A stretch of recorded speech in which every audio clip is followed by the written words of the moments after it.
Hello everyone. आज हो चुकी है 14 फरवरी और 14 फरवरी से बनने वाले जितने भी इम्पॉर्टेंट करंट अफेयर के प्रश्न हैं सभी प्रश्नों पर चर्चा करने वाले हैं।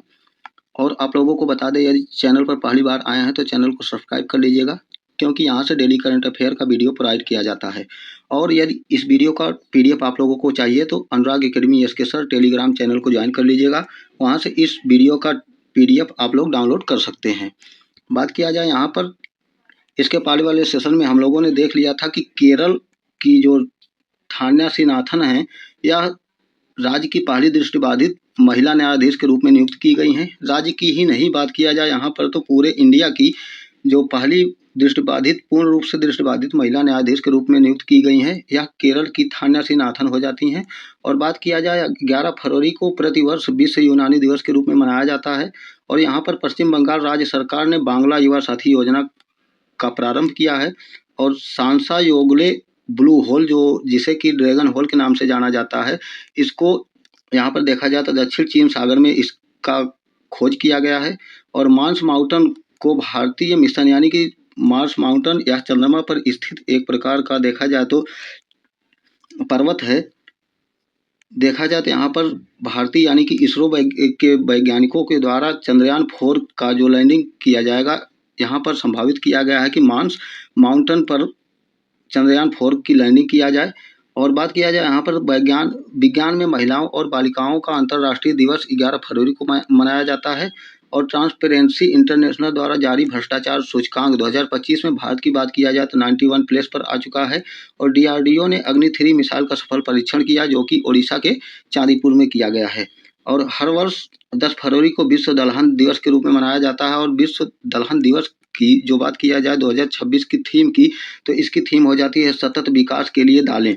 हाल ही में लोकसभा अध्यक्ष की बात किया जाए, यहाँ पर ओम बिरला हो जाते हैं, जिनके खिलाफ अविश्वास प्रस्ताव पेश किया गया है। इसके बाद बात किया जाए यहाँ पर आज के प्रश्न नंबर फर्स्ट की, तो प्रश्न नंबर फर्स्ट देखा जाए तो भारत टैक्सी के साथ साझेदारी करने वाला पहला राज्य या केंद्र शासित प्रदेश कौन सा हो जाता है? तो यहाँ पर ऑप्शन नंबर सी हमारा बिल्कुल सही हो जाता है, दिल्ली। यानी कि भारत टैक्सी, जो कि भारत के द्वारा ही एक प्रकार से यात्रियों की सुविधा के लिए भारत टैक्सी लाई गई है, इसके तहत यहाँ पर दिल्ली एक पहला केंद्र शासित राज्य हो जाता है जिसके साथ साझेदारी की गई है। और इसके बारे में और फैक्ट देखा जाए तो यहाँ पर देख सकते हैं कि दिल्ली भारत में भारत टैक्सी की सहकारी जो मोबिलिटी प्लेटफॉर्म बनाया गया है, इसमें साझेदारी करने वाला पहला केंद्र शासित राज्य बन चुका है, यानी कि केंद्र शासित प्रदेश बन चुका है।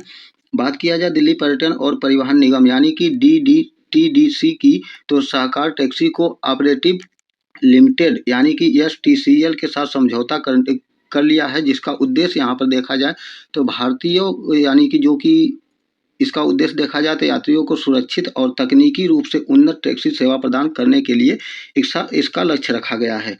बात किया जाए साझेदारी की, तो DTTDC और सहकारी टैक्सी यानी कि ऑपरेटिव लिमिटेड के द्वारा यहाँ पर साझेदारी की गई है। इसका उद्देश्य देखा जाए तो सुरक्षित और भरोसेमंद कैब सेवा, और साथ ही बात किया जाए तो इसके तहत यहाँ पर ड्राइवरों की आय में वृद्धि करना इसका उद्देश्य रखा गया है। बात किया जाए सेवाओं की, तो यहाँ पर दिल्ली NCR में शुरू किया गया है, जिसमें बात किया जाए तो पर्यटन के विशेष जो पैकेज होते हैं इनको भी शामिल किया गया है। और मॉडल की बात किया जाए तो यह भारत का पहला ड्राइवर स्वामित्व वाला सहकारी टैक्सी मॉडल पर आधारित है। बात किया जाए यहाँ पर प्रश्न नंबर सेकंड की, तो प्रश्न नंबर सेकंड यहाँ से देख सकते हैं कि किस राज्य को वित्त वर्ष 2024 में भारत का सबसे बड़ा ऊन उत्पादक राज्य घोषित किया गया है? तो यहाँ पर ऑप्शन नंबर बी सही हो जाता है, राजस्थान। यानी कि राजस्थान भारत का ऐसा राज्य है जो कि भारत में ऊन उत्पादक राज्यों में सबसे अग्रणी राज्य माना जाता है। यहाँ पर इसके बारे में और देखा जाए तो यहाँ पर देख सकते हैं वित्त वर्ष 2024 यानी कि फाइनेंशियल ईयर 2024 में राजस्थान को भारत का सबसे बड़ा ऊन उत्पादक राज्य घोषित किया गया है। और बात किया जाए राजस्थान देश के कुल उत्पादन, जो ऊन उत्पादन किया जाता है, इसमें 45 से 47% अकेले ही राजस्थान के द्वारा ऊन उत्पादन किया जाता है। उसके बाद बात किया जाए यहाँ पर अन्य अग्रणी राज्य की, तो राजस्थान के बाद जम्मू कश्मीर दूसरा राज्य हो जाता है जो कि ऊन उत्पादन में अग्रणी माना जाता है। उसके बाद थर्ड नंबर पर गुजरात और फोर्थ नंबर पर आ जाता है महाराष्ट्र। बात किया जाए इसके क्षेत्र की, तो यहाँ पर जो राजस्थान की मारवाड़ी और चोकला देशी जो भेड़ की नस्लें होती हैं, यहाँ पर उच्च गुणवत्ता वाली ऊन के लिए माना जाता है। यानी कि मारवाड़ी और चोकला जो राजस्थान में पाई जाने वाली भेड़ की नस्लें हैं, यहाँ पर इनके द्वारा उच्च गुणवत्ता वाले ऊन प्राप्त किए जाते हैं। यहाँ पर बात आई है राजस्थान की, तो राजस्थान के बारे में थोड़ा सा देख लिया जाए। राजस्थान की राजधानी जयपुर और मुख्यमंत्री भजन लाल शर्मा, राज्यपाल हरिभाऊ बागड़े। और यहाँ पर बात किया जाए राजस्थान के जो राष्ट्रीय उद्यान है, तो यहाँ पर 3 राष्ट्रीय उद्यान यानी कि इम्पोर्टेंट में देखा जाए तो मुकुंदरा हिल्स राष्ट्रीय उद्यान और मरुस्थल राष्ट्रीय उद्यान, केवला घाना जो पक्षी अभ्यारण्य राजस्थान में है, और रणथंभौर राष्ट्रीय उद्यान, सरिस्का राष्ट्रीय उद्यान यहाँ पर राजस्थान में पाए जाते हैं, यानी कि राजस्थान में स्थित हैं। बात किया जाए यहाँ पर रिसेंट के जो राजस्थान से बनने वाले करंट अफेयर हैं, बात किया जाए तो राजस्थान का अलवर जिला केंद्र सरकार की 2047 तक सभी के लिए बीमा योजना के तहत 100% बीमा कवरेज करने वाला पहला जिला बन चुका है। और सिलीसेड़ झील जो भारत का 95 नंबर का रामसर साइट घोषित कर दिया गया है, यह राजस्थान में स्थित है। SIR के तहत मतदाता सूची को पूरी तरह से डिजिटल करने वाला राज्य राजस्थान हो जाता है। इंडिया यूनिवर्सिटी जो गेम्स का 5वां संस्करण का आयोजन किया गया था, राजस्थान में किया गया था। और बात किया जाए आवारा कुत्तों के प्रबंधन या फिर दिशा निर्देश जारी करने वाला भारत का पहला राज्य राजस्थान हो जाता है। और यहाँ पर देखा जाए तो खैरथल जो तिजारा जिला है, इसका नाम बदल करके राजस्थान का जिला है जिसका नाम बदल करके भरतिहर नगर कर दिया गया है। बात किया जाए यहाँ पर प्रश्न नंबर 3 की, तो प्रश्न नंबर 3 यहाँ से देख सकते हैं, जो पोर्टलैंड इंस्टीट्यूट के द्वारा नेटवर्क रेडिनेंस 2025 में भारत किस स्थान पर रहा है, तो यहाँ पर अगर देखा जाए तो सही ऑप्शन हमारा हो जाता है यहाँ पर सही ऑप्शन की बात किया जाए तो यहाँ पर सही ऑप्शन हमारा हो जाता है ऑप्शन नंबर ए 45। यानी कि जो नेटवर्क रेडिनेंस इंडेक्स 2025 का 2026 में जारी किया गया है, यहाँ पर भारत का स्थान देखा जाए तो 45वां हो जाता है। बात किया जाए इसके बारे में यहाँ पर और इसके डिटेल देखा जाए तो भारत ने नेटवर्क रेडिनेंस यानी कि इंडेक्स NRI 2025 में अपनी रैंक में सुधार लाते हुए 45वां स्थान हासिल किया है। और बात किया जाए इसके पहले यह 54.43 पर था और इसमें 4 स्थान खिसक कर इन्होंने 2026 में 45वां स्थान हासिल किया है। बात किया जाए यहाँ पर जो नेटवर्क रेडिनेंस इंडेक्स जारी करता है, यहाँ पर जारीकर्ता के बारे में देखा जाए तो पोर्टलैंड इंस्टीट्यूट है जिसके द्वारा जो नेटवर्क रेडिनेंस इंडेक्स जारी किया जाता है।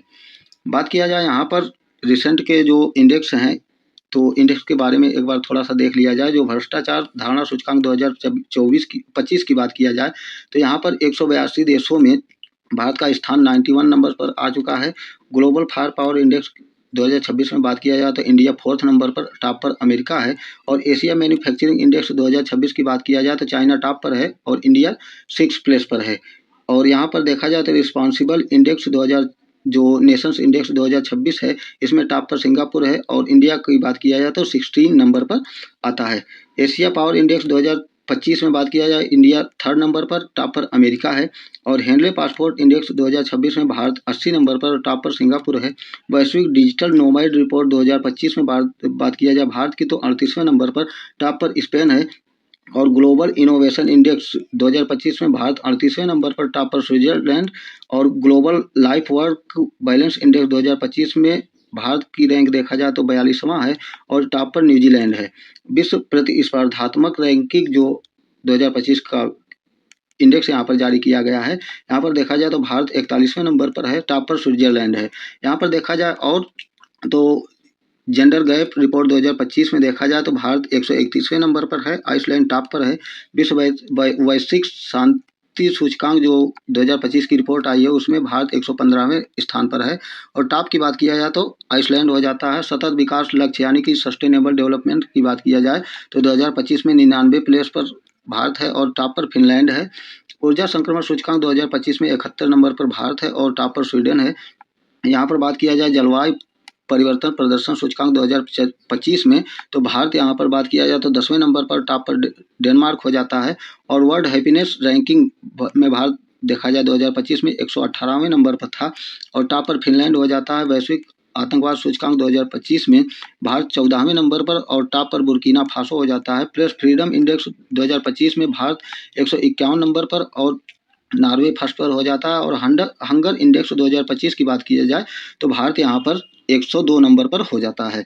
इसके बाद बात किया जाए प्रश्न नंबर 4 की, तो प्रश्न नंबर 4 यहाँ से देख सकते हैं कि किसे दिल्ली सरकार की पहली दिल्ली खेल महाकुंभ का ब्रांड एम्बेसडर नियुक्त किया गया है। तो यहाँ पर हमारा ऑप्शन नंबर डी सही हो जाता है, शिखर धवन। यानी कि शिखर धवन जो कि पूर्व भारतीय क्रिकेटर और अर्जुन पुरस्कार के विजेता रहे हैं शिखर धवन, इन्हें दिल्ली खेल महाकुंभ के उद्घाटन समारोह का ब्रांड एम्बेसडर के रूप में नियुक्त किया गया है। और यहाँ पर रिसेंट के जो ब्रांड एम्बेसडर की बात किया जाए तो यहाँ पर देखा जाए तो मेबेलियन न्यूयॉर्क ने जो अभिनेत्री कियारा आडवाणी हैं, इन्हें भारत के लिए अपना नया ब्रांड एम्बेसडर के रूप में नियुक्त किया है। और न्यू बैलेंस के पहला भारतीय ब्रांड एम्बेसडर की बात किया जाए तो जानवी कपूर हो जाती हैं। पंजाब नेशनल यानी कि पीएनबी की बात किया जाए तो हरमनप्रीत कौर। हरियाणा राज्य की पहला जो आयोग brand ambassador Shefali Verma. Levi's के global brand ambassador Alia Bhatt हो जाती हैं। और ओडिशा राज्य के हथकरघा उद्योग का brand ambassador Madhuri Dixit. Online food delivery platform जो जोमेटो ब्रांड एम्बेसडर हैं शाहरुख खान हैं। ऑस्ट्रेलियाई पर्यटन अभियान का ब्रांड एम्बेसडर देखा जाए तो सारा तेंदुलकर। और ई स्पोर्ट वर्ल्ड कप 2025 के लिए ग्लोबल ब्रांड जो एम्बेसडर नियुक्त किया गया है, यहाँ पर क्रिस्टियानो रोनाल्डो को नियुक्त किया गया है। और मालदीव टूरिज्म की global brand ambassador Katrina Kaif. और खो खो विश्व कप 2025 के लिए टाइगर श्रॉफ और सलमान खान यहाँ पर ब्रांड एम्बेसडर के रूप में नियुक्त किए गए हैं। भारत में मोटो जीपी का ब्रांड एम्बेसडर शिखर धवन और मुथूट पच्चापन जो यहाँ पर पप्पाचन जो ग्रुप के नए ब्रांड एम्बेसडर नियुक्त किए गए हैं, शाहरुख खान को नियुक्त किया गया है। और टाटा मोटर्स के लिए ब्रांड एम्बेसडर की बात किया जाए तो यहाँ पर विक्की कौशल हो जाते हैं। इसके बाद बात करते हैं प्रश्न नंबर 5 की, तो प्रश्न नंबर 5 देखा जाए यहाँ पर पंडित दीनदयाल उपाध्याय की कौन सी पुण्यतिथि 11 फरवरी 2026 को मनाई गई है। तो यहाँ पर अगर सही ऑप्शन की बात किया जाए तो ऑप्शन नंबर बी हमारा सही हो जाता है। 58 नंबर की जो पुण्यतिथि मनाई गई है पंडित दीनदयाल उपाध्याय की 11 फरवरी 2026 को मनाई गई है। इसके बारे में और देखा जाए तो यहाँ पर पंडित दीनदयाल के बारे में देखा जाए तो पंडित दीनदयाल का जन्म उत्तर प्रदेश के मथुरा के नगला चंद्रभान गाँव में 25 सितंबर 1916 को इनका जन्म हुआ था। और इनके बारे में देखा जाए तो इनकी प्रकाशित जो पत्रिकाएं हैं धर्मराष्ट्र, पांचजन और स्वदेश इनके द्वारा प्रकाशित पत्रिकाएं हैं। और इनके निधन की बात किया जाए तो 11 फरवरी 1968 को मुगल सराय रेलवे स्टेशन के पास इनका देहांत हो गया था, जिसके कारण यहाँ पर मुगल सराय रेलवे स्टेशन का नाम बदल करके इन्हीं के नाम पर दीनदयाल नगर या फिर दीनदयाल रेलवे स्टेशन के नाम पर रख दिया गया है। इन्होंने एक प्रमुख नारा दिया था। इनके नारा की बात किया जाए तो स्वदेश और स्वनिर्भरता इनका प्रमुख नारा था, याद रखिएगा। उसके बाद बात किया जाए प्रश्न नंबर 6 की, तो प्रश्न नंबर 6 यहाँ से देख सकते हैं कि किस शहर में भारत का पहला म्यूजिकल रोड बनाया गया है। बहुत ही इंपॉर्टेंट प्रश्न है। सही ऑप्शन हो जाएगा ऑप्शन नंबर ए मुंबई। यानी कि मुंबई की बात किया जाए यहाँ पर इसके बारे में और डिटेल देखा जाए तो देख सकते हैं कि मुंबई के जो मुंबई का कोस्टल रोड है, यहाँ पर 500 मीटर से अधिक लंबे जो हिस्से हैं इसके इस तरह से डिजाइन किया गया है कि यहाँ पर तय स्पीड पर गाड़ी चलाओगे तो यहाँ पर फेमस बॉलीवुड का जो सॉन्ग है जय हो, यहाँ पर इसकी ध्वनि आप लोगों को सुनाई देगी। यानी कि बात किया जाए यहाँ पर तो यह भारत की पहली म्यूजिकल रोड है जहाँ पर इंफ्रास्ट्रक्चर और कल्चरल एक्टिविटी का शानदार प्रदर्शन यानी कि कॉम्बिनेशन के रूप में यहाँ पर पेश करता है, जिसे देखा जा सकता है। बात किया जाए यहाँ पर अभी हाल ही के जो इम्पॉर्टेंट फैक्ट बनने वाले हैं, तो भारत की पहली LNG double fuel diesel electric multiple यानी कि डेमो ट्रेन का प्रारंभ यहाँ पर अहमदाबाद से किया गया है। और बात किया जाए यहाँ पर 24 घंटे नल से पीने योग्य पानी भारत का पहला शहर उड़ीसा का पुरी बन चुका है। और वाराणसी की बात किया जाए तो देश का पहला हाइड्रोजन वाटर टैक्सी का शुरुआत यहाँ पर वाराणसी से किया गया है। और बात किया जाए नोएडा में भारत के पहले टेम्पर्ड ग्लास प्लांट का उद्घाटन किया गया है। और मुंबई में बात किया जाए तो भारत के पहले महिला आधारित फूड हब की उद्घाटन किया गया है। और सौर ऊर्जा से चलने वाली भारत की पहली विधानसभा दिल्ली हो जाती है। और यहाँ पर वाराणसी की बात किया जाए तो दुनिया का सबसे बड़ा मेडिटेशन सेंटर वाराणसी में स्थापित किया गया है। दुनिया की सबसे बड़ी जो ऑफिस बिल्डिंग की बात किया जाए सूरत। और भारत की पहली ट्रांसमीडिया इंटरनेशनल सिटी अमरावती हो जाती है। यूनेस्को सिटी ऑफ गैस्ट्रोनॉमी के रूप में लखनऊ जो यानी कि उत्तर प्रदेश का लखनऊ शहर को घोषित किया गया है।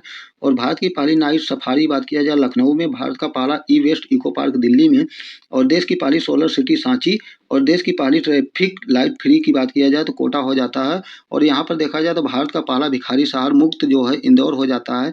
और देश की पहली वेटलैंड सिटी इंदौर और उदयपुर संयुक्त रूप से घोषित किया गया है। देश का पहला डायबिटीज बायो बैंक जो स्थापित किया गया है, चेन्नई में स्थापित किया गया है। इसके बाद बात किया जाए यहाँ पर तो भारत की पहली हाइड्रोजन चालित जो कोच बनाया गया है यहाँ पर चेन्नई में बनाया गया है। बात किया जाए इसके बाद प्रश्न नंबर 7 की, तो प्रश्न नंबर 7 देखा जाए यहाँ पर कि फ्रांस ने किस देश के साथ मिलकर चर्चा में रही स्काल्प जो मिसाइल बनाई गई है या किसके साथ बनाई गई है, तो यहाँ पर सही ऑप्शन हमारा हो जाता है ऑप्शन नंबर सी इंग्लैंड, यानी कि इंग्लैंड और फ्रांस ने मिलकर स्काल्प मिसाइल बनाया गया है। दोनों के देशों के द्वारा स्काल्प मिसाइल बनाया गया है। और इसके बारे में और देखा जाए तो स्काल्प मिसाइल के बारे में देखा जाए तो स्काल्प मिसाइल जिसे ब्रिटेन में स्टॉर्म शैडो के नाम से भी जाना जाता है, फ्रांस और यूनाइटेड यानी कि यूके दोनों देशों ने एक साथ मिलकर इसे विकसित किया है। इसके बारे में देखा जाए तो यह एक लंबी दूरी तय करने वाली मिसाइल है जो कि हवा से लॉन्च किया जा सकता है। एक प्रकार की यह क्रूज मिसाइल है। बात किया जाए इसे तो MBDA कंपनी द्वारा निर्मित किया गया है और यह मुख्य रूप से फ्रांस और ब्रिटेन की सेनाओं द्वारा उपयोग में लाई जाती है।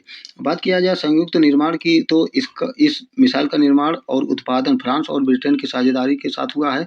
और इसकी बात किया जाए तो यह मिसाइल यूक्रेन युद्ध में रूस के खिलाफ इस्तेमाल किया गया था, जिस कारण इस मिसाइल को इस समय चर्चा में लाया गया है। बात किया जाए इसके बाद यहाँ पर एक और फैक्ट बन जाता है कि इस मिसाइल का उद्देश्य यानी विशेषता देखा जाए तो यह मिसाइल इस प्रकार से डिजाइन किया गया है कि यह मिसाइल रडार के रेंज में नहीं आती है, यानी कि अदृश्य मिसाइल के रूप में इसे देखा जा सकता है।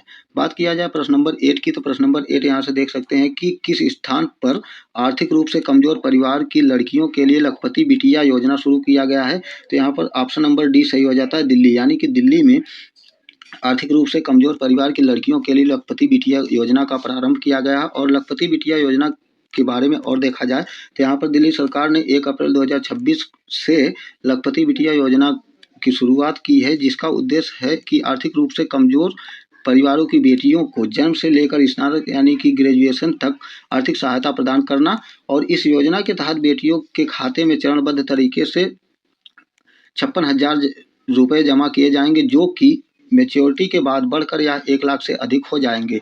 बात किया जाए इसका यानी कि लखपति बिटिया योजना प्रारंभ किया गया दिल्ली से। इसका उद्देश्य हमने बता ही दिया कि आर्थिक रूप से कमजोर परिवार की बेटियों की शिक्षा और भविष्य को सुरक्षा देना इसका लक्ष्य रखा गया है। और बात किया जाए यहाँ पर लाभ, तो जन्म के समय से लेकर स्नातक यानी कि 21 वर्ष की आयु तक यहाँ पर 56,000 रुपये किस्त के रूप में यहाँ पर जो दिए यानी कि जमा किए जाएंगे, जो कि अंत में 1 लाख से अधिक जमा राशि हो जाएगी। बात किया जाए यहाँ पर पात्रता की, तो दिल्ली के निवासी होने चाहिए और प्रति परिवार 2 बेटियां होनी चाहिए। बात किया जाए प्रक्रिया की, तो पूरी तरह से ऑनलाइन और पारदर्शी तरीके से SBI लाइव के माध्यम से इसमें इस धनराशि का निवेश किया जाएगा। बात किया जाए यहाँ पर प्रश्न नंबर 9 की, तो प्रश्न नंबर 9 देखा जाए तो किस देश ने जर्मनी में आयोजित दुनिया के सबसे बड़े ऑर्गेनिक ट्रेड फेयर यानी कि बायोफैक 2026 में कंट्री ऑफ ईयर के रूप में चुना गया है, तो यहाँ पर ऑप्शन नंबर ए सही हो जाता है, भारत। यानी कि भारत को देखा जाए तो कंट्री ऑफ ईयर के रूप में भारत को चुना गया है। बात किया जाए इसके बारे में यहाँ पर और डिटेल देखा जाए तो यहाँ पर बायोफैक 2026 में दुनिया का सबसे बड़ा जो ऑर्गेनिक उत्पादकों का ट्रेड फेयर 10 से 13 फरवरी तक 2026 में आयोजित किया गया था, यानी कि जर्मनी में आयोजित किया गया था। इसमें बात किया जाए तो भारत को कंट्री ऑफ ईयर के रूप में चुना गया है। वाणिज्यिक और उद्योग मंत्रालय के तहत यानी कि EPEDA ने इसमें भारत की भागीदारी का आयोजन किया था। उसके बाद बात किया जाए यहाँ पर प्रश्न नंबर 10 की, तो प्रश्न नंबर 10 को देख सकते हैं कि किस राज्य को एशियन डेवलपमेंट बैंक ने आपदा प्रबंधन मजबूत करने के लिए $182 मिलियन की सहायता की है, तो यहाँ पर ऑप्शन नंबर सी बिल्कुल सही हो जाता है, असम। यानी कि बात किया जाए तो असम राज्य भारत का ऐसा राज्य हो जाता है कि एशिया डेवलपमेंट बैंक ने आपदा प्रबंधन मजबूती के लिए $182 मिलियन की सहायता दी है। इसके बारे में और देखा जाए तो यहाँ से देख सकते हैं कि एशियाई विकास बैंक ने असम के लिए अतिरिक्त $182 मिलियन की राशि स्वीकृत की है। और इस धनराशि से राज्य की ब्रह्मपुत्र नदी के किनारे जो भीषण बाढ़ वाला क्षेत्र होता है, जो कि नदी तटीय कटाव से निपटान पाने के लिए यहाँ पर इसकी क्षमता को बढ़ाने के लिए $182 मिलियन की राशि की स्वीकृत की है। बात किया जाए इस पहल का उद्देश्य तो असम भर में ग्रामीण जो गरीबी और आजीविका को प्रभावित करने वाले दीर्घकालिक मुद्दे होते हैं, इनको समाधान के लिए यहाँ पर $182 मिलियन की राशि को स्वीकृत किया गया है। यहाँ पर बात किया जाए ADB की, यानी कि एशियन डेवलपमेंट बैंक की बात किया जाए, इसका गठन 19 दिसंबर 1966 को और मुख्यालय इसका फिलीपींस मनीला में हो जाता है। अध्यक्ष की बात किया जाए तो मसातो कांडा यहाँ पर वर्तमान ADB के अध्यक्ष हो जाते हैं। बात किया जाए प्रश्न नंबर 11 की, तो प्रश्न नंबर 11 यहाँ से देख सकते हैं कि हाल ही में भारत के सबसे कम उम्र के पुरुष एनालॉग अंतरिक्ष यात्री कौन बन गए हैं, तो यहाँ पर ऑप्शन नंबर डी सही हो जाता है, आदित्य पांड्या। यानी कि भारत के सबसे कम उम्र के जो पुरुष एनालॉग अंतरिक्ष यात्री हैं, यहाँ पर आदित्य पांड्या हो जाते हैं।